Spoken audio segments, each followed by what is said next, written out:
Welcome to ClickAI Radio, where you'll learn the secrets to transforming your small to medium business.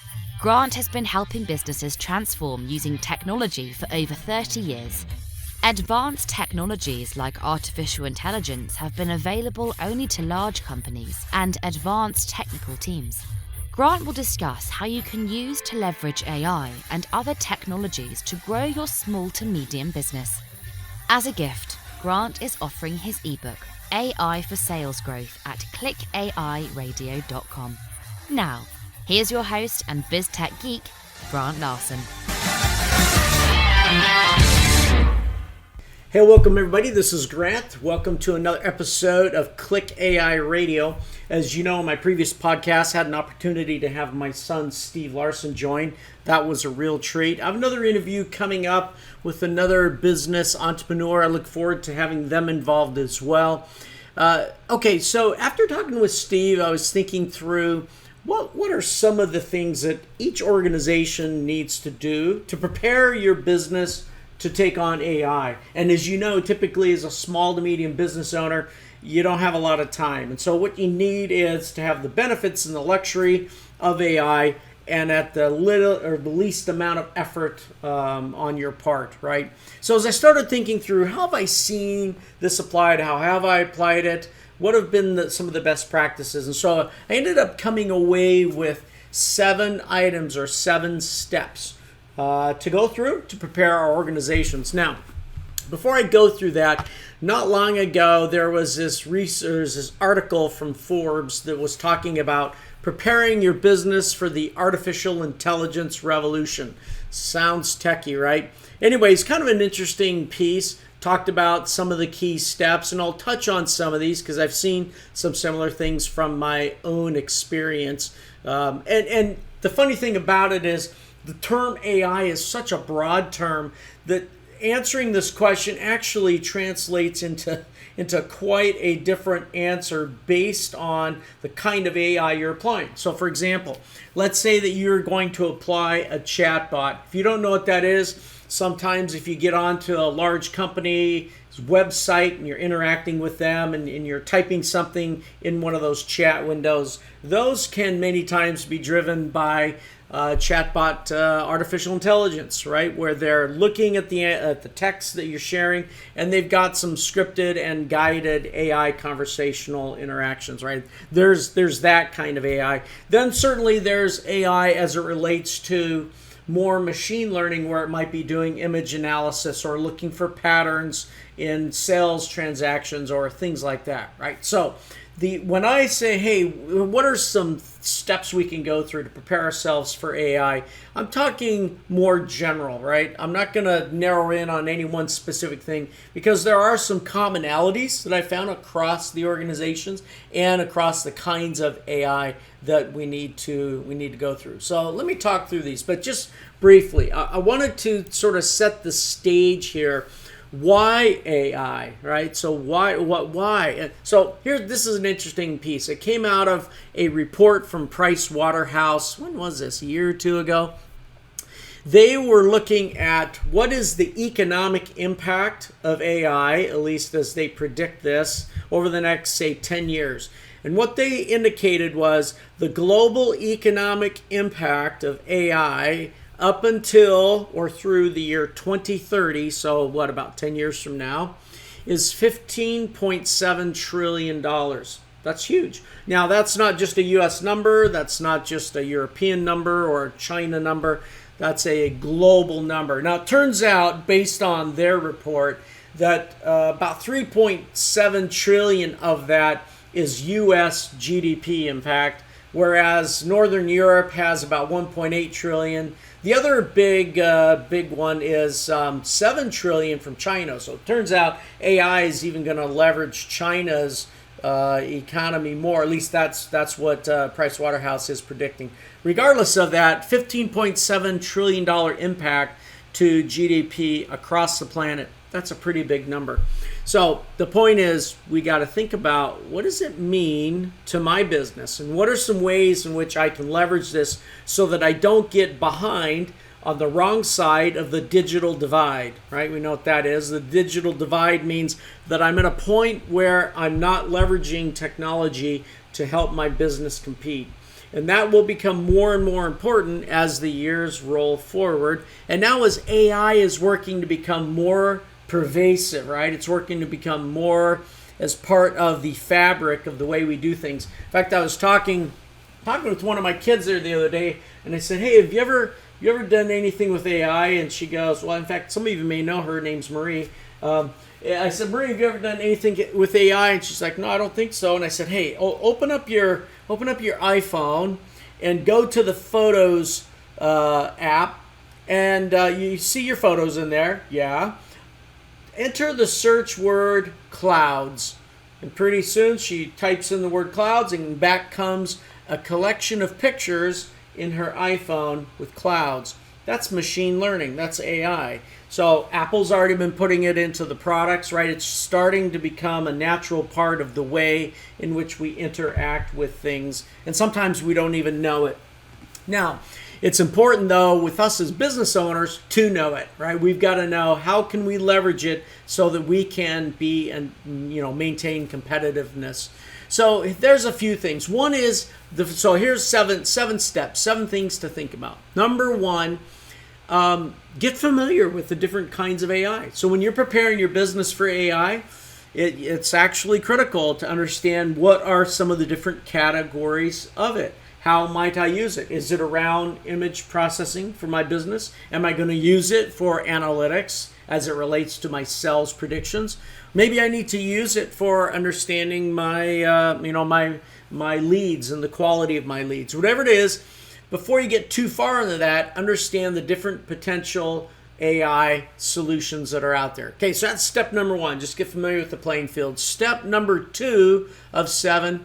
Consider your business questions. So I started to articulate some of those. Think about what problem your business is facing and think about a potential AI approach that might help you with it. Now, it turns out that the kinds of questions that you ask will actually impact the answer in terms of the way AI is applied. I'll give you an example.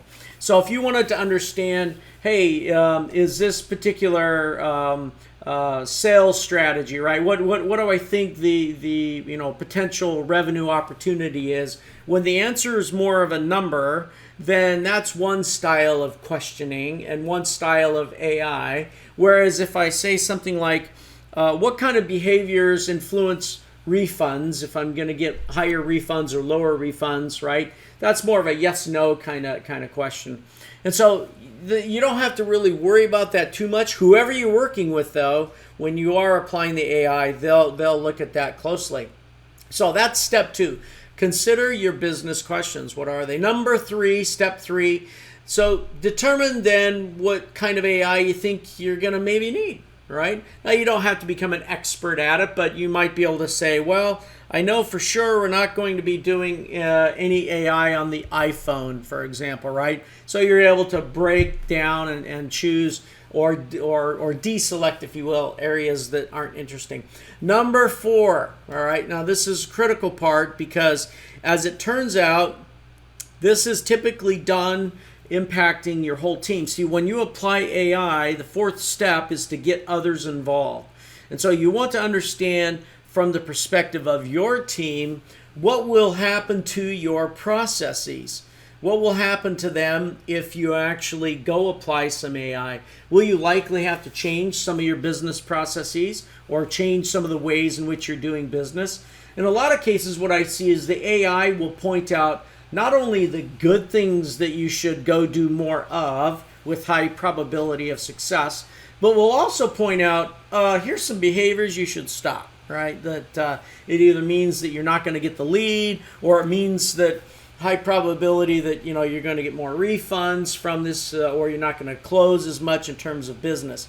Now, when you do step 4, you need to understand the impact to the rest of your organization. Now, you may be a one-person entrepreneurial or small business owner team. You might have 5 people. In any event, you need to understand what's the impact to everyone's processes.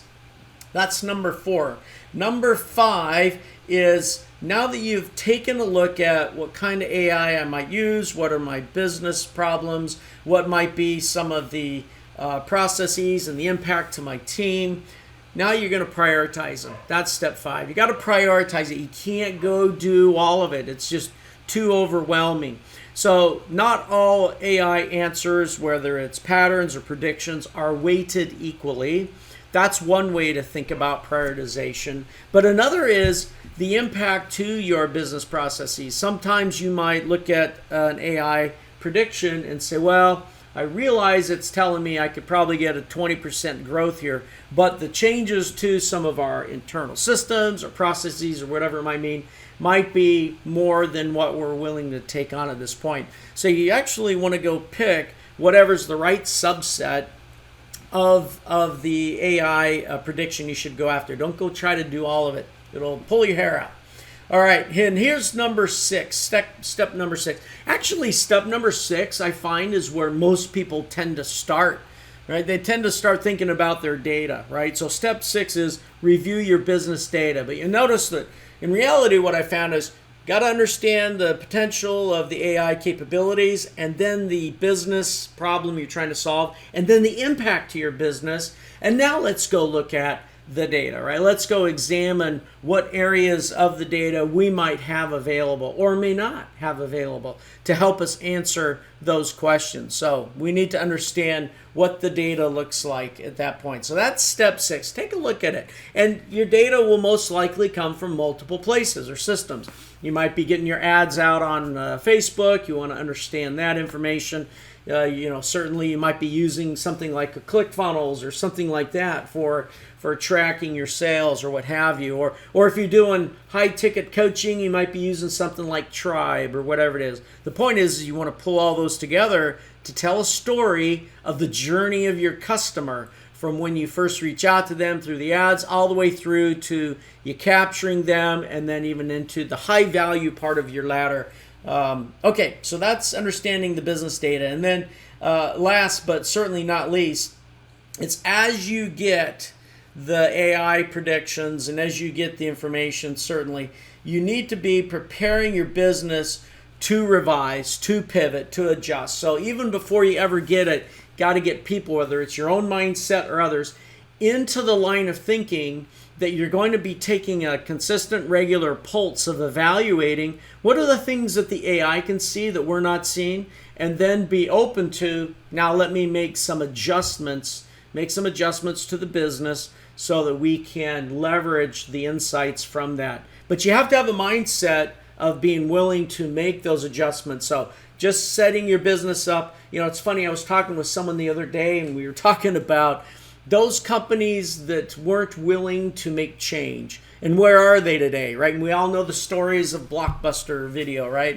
And other such companies that have sort of disappeared, right, from the horizon because when change was presented, it was fought against and justified against rather than embraced and making adjustments to your business model or the way you do business. So AI helps you to create an evergreen business, one that can continue to pivot and revise and readjust so that you can be competitive as the technology in the world around us changes. All right, so those are seven steps. So to back up, I started by talking about how Pricewaterhouse says, hey, this is a $15.7 trillion game changer, right? The AI over the next 10 years is going to impact the global domestic product numbers across the world by over 15 trillion. That's a lot. So what part of that will be yours? What part of it will you actually be realizing and retrieving the revenue because you're taking advantage of AI for your business? All right, so those are the 7 steps through that. Thank you for joining, and until next time, start working on your 7 steps. Thank you for joining Grant on ClickAI Radio. Don't forget to subscribe and leave feedback. And remember to download your free ebook. Visit clickairadio.com now.